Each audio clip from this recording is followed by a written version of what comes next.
Hi guys, Wayne's Butler here. I figured since we're all on our computers watching all this Comic-Con figure footage, I figured I'd try and sneak a video in. I'm a little bit geeking out over that Arkham Batman and the Keaton Batman and that 1/6 DeLorean, but anyways, that's another video. But anyways, as you guys know, I usually end my projects with the figure in its home base, and down here is where I decided to put it. I was a little hesitant in doing that, but especially with this not being in a showcase, but I figured, well, I don't have any really quarter scale figures represented down here in this room, so I decided to put it here.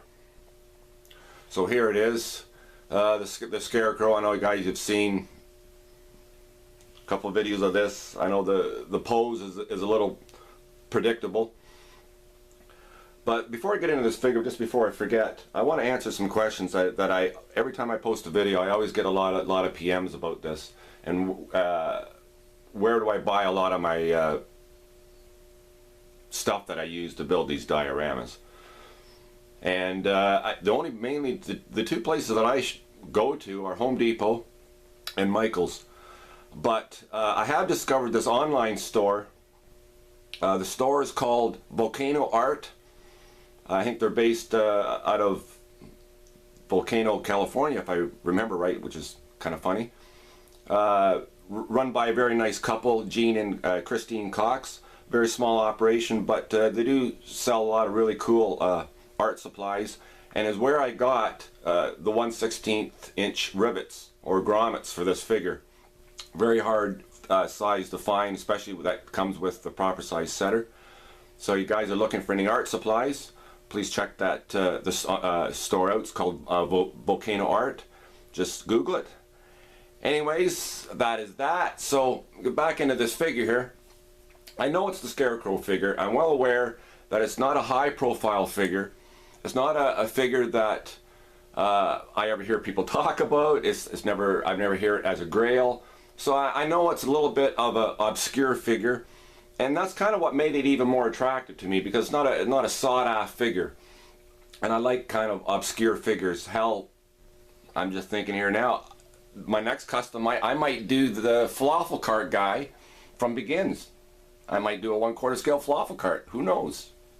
That's just kind of how I like the things that are a little bit out of the ordinary.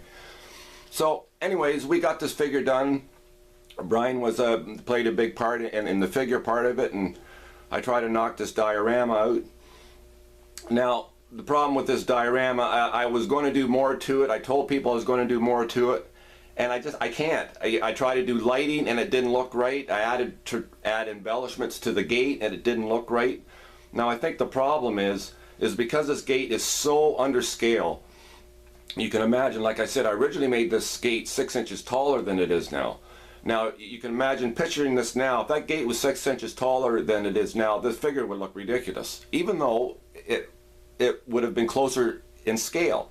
So when I add lighting, the lighting looks under scale if I match it to the scale of the gate. Now, if I match it to the scale of the figure, then the gate looks too tiny. So this diorama spun me into the ground, so I just said enough's enough.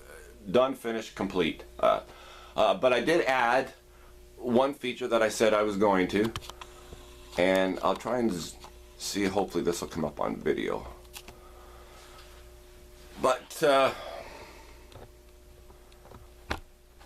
me get this framed right. This is a one-shot deal. You guys know how I like to do it, one take only. There we go, we're gassed. A little novelty item. But anyways, so that is that little feature. So that's my wrap on the diorama. Again, I want to really thank Brian for bringing this whole thing of what you see here into fruition. I think maybe now is the time for some close-ups. And I'm going to give you a little room tour for a lot of the new subscribers that probably haven't been to my channel and checked out any of my cribs videos. But we're bringing into the mask. Like I said, I've tweaked the mask a little bit. I'm well aware that the mask isn't, you know, movie accurate. I personally, I don't think it can be done. You know, I really don't think it can be done in real fabric. You're just not going to get all the wrinkles in the right place, and you're not going to get, you know what I mean? I just don't think it can be done. I really don't. I think the really only way you're going to do this mask, even in quarter scale, is sculpt it. You know, the way Hot Toys did it. You know, if you want something that really movie accurate. But I mean, I tried my best here. You know, like I said, Brian and I worked together on this project, and it was a real, you know, a real collab. And he's a great guy, you know, a great guy, very patient. You know, I can be a little neurotic at times, and I think he knows that, but you know, you guys seen this in the reveal vid. What I was actually thinking about doing, I was thinking about adding a manhole cover, and the reason why I thought about that, I actually was going to the mail last night and I was looking at the manhole cover out front. It was just made out of diamond plate, and I'm going, shit, I can make that. And the reason why that's kind of, you know, ironic here and where I put this is, let's see if I can get a good shot here for you, is this diorama here. You guys have seen this, the cell video, and this is supposed to be in the basement of Arkham Asylum, basement cell. I got the interior light on. Unfortunately, it's lost its spotlight here because of the dioramas on top, but I got the interior light on. Anyway, so it's kind of fitting to be underneath this gate of Arkham Asylum.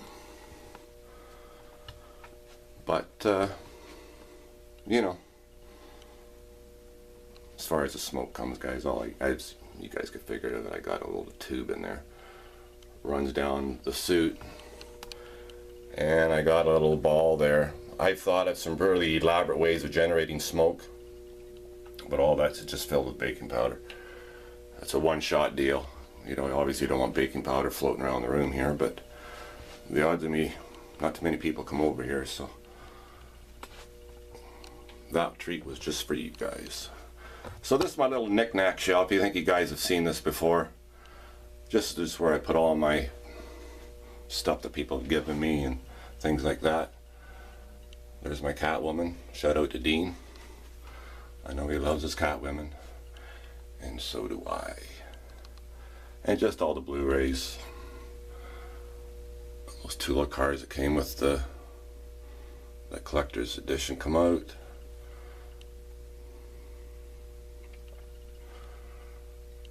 This little knickknacks there.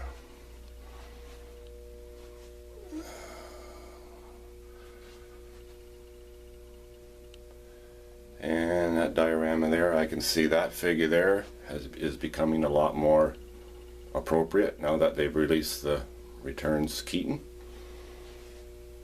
So this diorama, she will probably be replaced if they do it, but you know, it's just a cheap figure, but I'll put her right in that diorama. I kind of did this backwards, guys.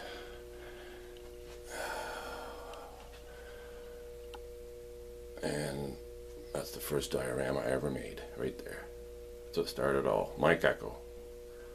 Wasn't for him, I wouldn't be here. Shout out to him if he's listening. And that you've seen. I try to take this slow so this thing will focus.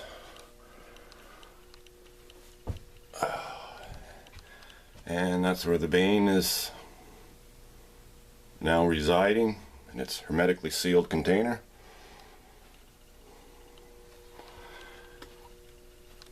And the diorama that, I guess, in essence, has put my name on the map.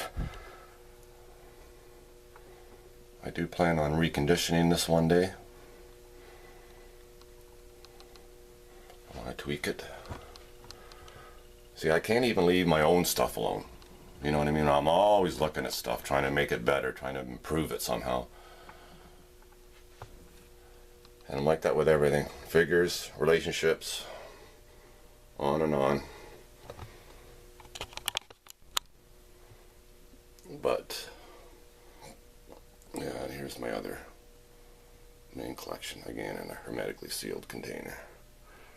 I haven't opened this in about 2 years. But anyways.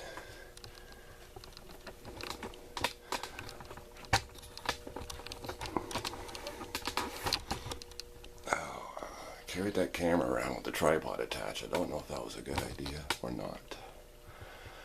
But anyways, guys, that is that.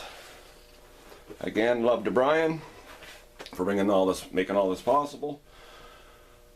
And to all who view my videos, Wayne's Butler signing off. Peace and love to all.